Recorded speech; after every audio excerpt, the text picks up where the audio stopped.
nombre es Mariano Agustín de la Cruz, soy licenciado en Kinesiología y Fisiatría, me desempeño como tutor en el área de crecimiento y desarrollo de la Facultad de Ciencias de la Salud y en este video vamos a hablar de pares craneales, también llamado nervios craneales. ¿Por qué es importante que se estudien los pares craneales?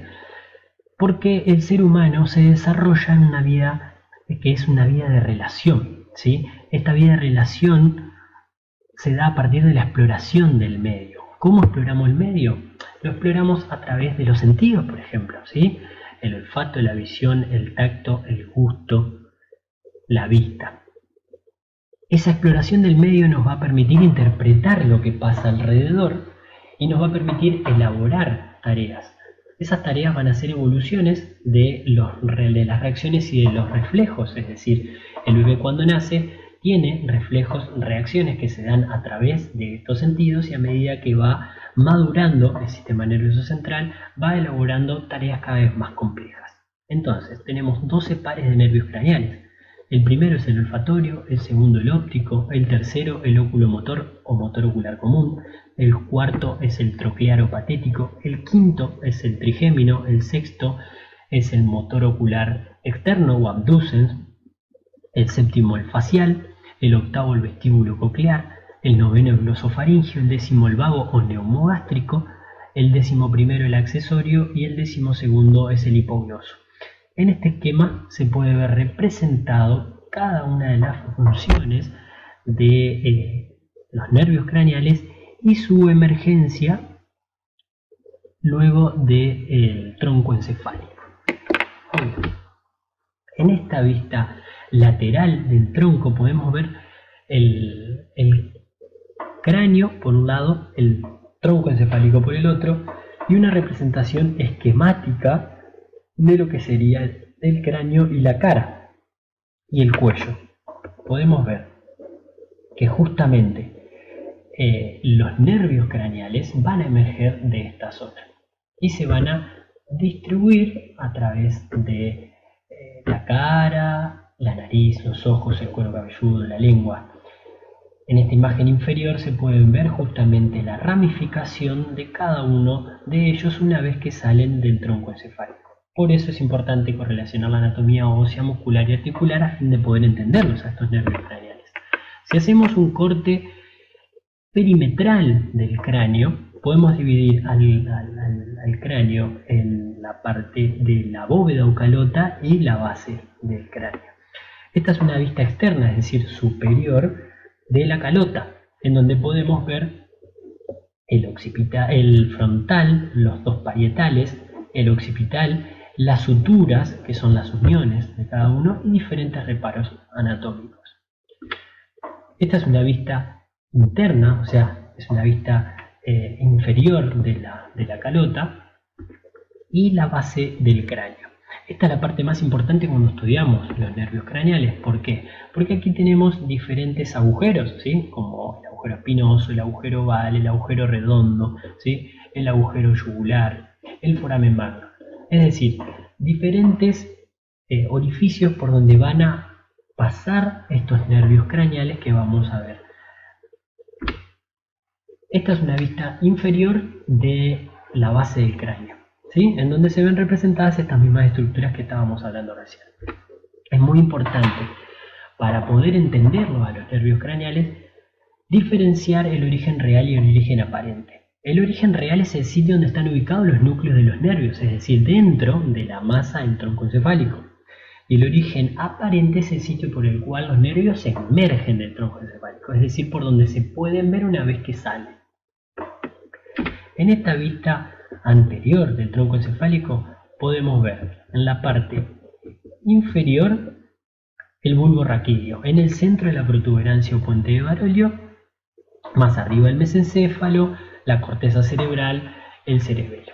Bien, lo que se ve en esta imagen es la emergencia, es decir, por dónde salen los nervios craneales, ¿sí?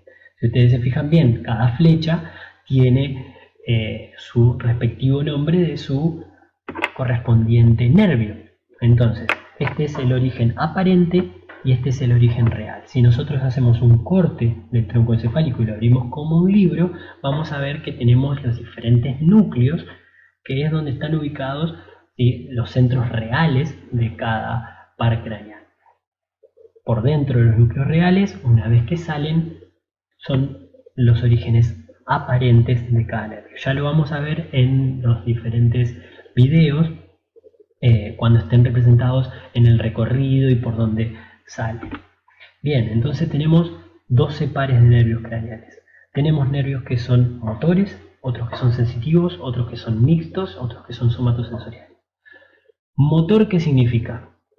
Que va a inervar un músculo para poder mover determinada estructura. Sensitivo va a captar una sensación, ¿sí?, como por ejemplo el olfato, la visión, el tacto, y la vía va a ser de afuera hacia adentro, es decir, si yo me toco la mejilla, siento el tacto, esa sensación va a pasar por el determinado nervio hasta llegar a la masa del tronco encefálico y a los diferentes núcleos. Ahora, si yo, por ejemplo, quiero mover el ojo voluntariamente, ese impulso nervioso va a ir desde adentro hacia afuera, es decir, del núcleo, pasando por el nervio hasta el músculo que va a inervar, por ejemplo, el ojo, para que yo lo gire hacia un lado, ¿sí? Entonces tenemos motores sensitivos, otros que son mixtos, que cumplen las dos funciones, y otros que son somatosensoriales, son parasimpáticos, por ejemplo, los que están ligados, por ejemplo, a las glándulas como la lagrimal, la sublingual, la salival.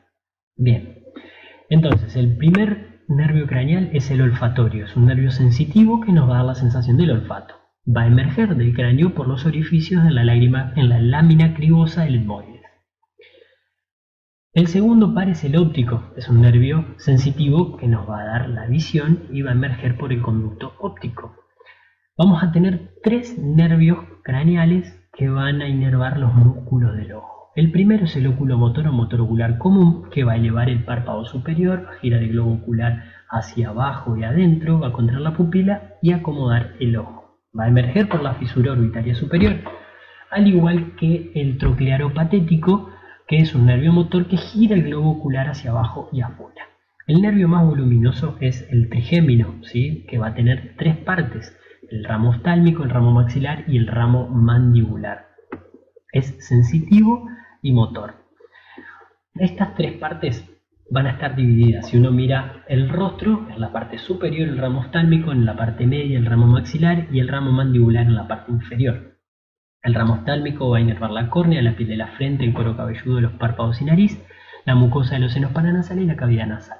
En la región media de la cara, ¿sí?, el ramo maxilar va a inervar la piel de esa zona, los dientes del maxilar superior, la mucosa de la nariz, el seno maxilar y el paladar, mientras que la parte inferior de la cara va a estar, mejor dicho, de la cara, del rostro hacia adentro, va a estar inervado por el ramo mandibular, ¿sí? Este ramo inerva los músculos de la masticación, ¿sí?, los músculos más fuertes de la parte anterior de la cara, del cráneo.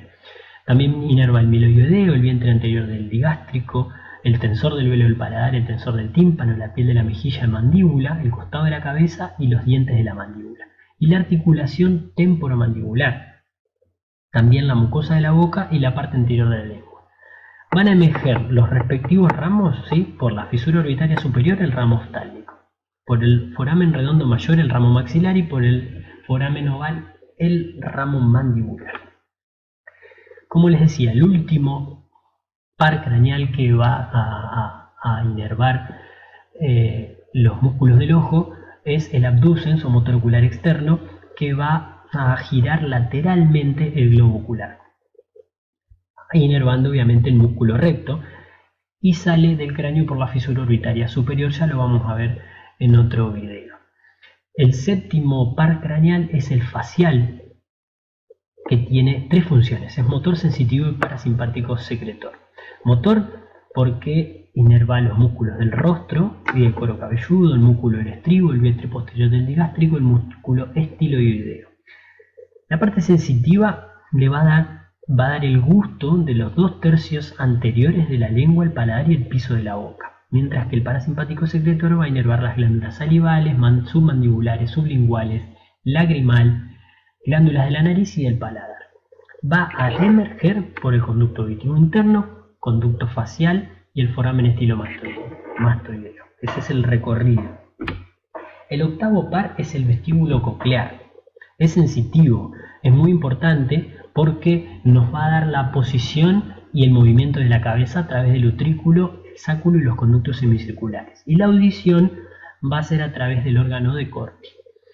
Va a ingresar, porque es un nervio sensitivo, ¿sí?, a través del conducto auditivo interno, es decir, desde el conducto auditivo interno hacia el tronco encefálico, en donde va a hacer sinapsis con los diferentes núcleos. El noveno par es el glosofaringio, es un nervio motor, sensitivo y parasimpático secretor motor. Va a inervar el músculo estilofaringio, va a dar la sensibilidad general y gustativa del tercio posterior de la lengua y faringe, el seno y cuerpo cartídeo. Y el parasimpático secretor motor va a inervar la glándula parótida, va a emerger por el foramen yugular. Los últimos tres pares craneales son el vago o neumogástrico, un nervio también muy largo, ¿sí?, que es motor y sensitivo, que va a inervar el corazón, los grandes vasos torácicos, la laringe, la tráquea, los bronquios, los pulmones, el tracto alimentario, desde la faringe hasta el colon, el hígado, el riñón y el páncreas, ¿sí? Una gran distribución tiene. Y va a emerger por el foramen yugular. Al igual que el nervio accesorio o espinal, que es un nervio netamente motor, que va a inervar los músculos grandes, como por ejemplo el trapecio, el esternocleidomastoideo, los músculos del paladar blando y la laringe. Mientras que el último par craneal es el hipogloso, también un nervio motor que va a inervar los músculos de la lengua, excepto el palatogloso, y va a emerger por el conducto del nervio del hipogloso. Como hablamos al principio del video, cada uno de los nervios tiene su origen aparente y su origen real. Hay muchos nervios que comparten cierto origen aparente, como por ejemplo el motor ocular externo, el facial, el auditivo, que van a emerger por el surco bulbo-protuberancial, lo vimos en el esquema. Otros, como el nervio óptico, por el ángulo anterior del quiasma, ¿sí? El nervio accesorio, por ejemplo, que tiene dos raíces, uno va a salir por el surco retroolivar y el otro por el cordón lateral de la médula espinal, es decir, que cada uno tiene su origen aparente. Hay vasta bibliografía donde se puede ahondar en este tema, pero como les dije al principio, es importante diferenciar el aparente del real. En esta tabla se pueden ver los orígenes reales, ¿sí?, de cada uno de los nervios craneales. En otros videos vamos a poder ver con la pantalla interactiva los más importantes, digamos, que ustedes deberían por lo menos tener en claro, como son el óptico, el motor ocular común, el patético, el motor ocular externo, el trigémino y el vestíbulo coclear.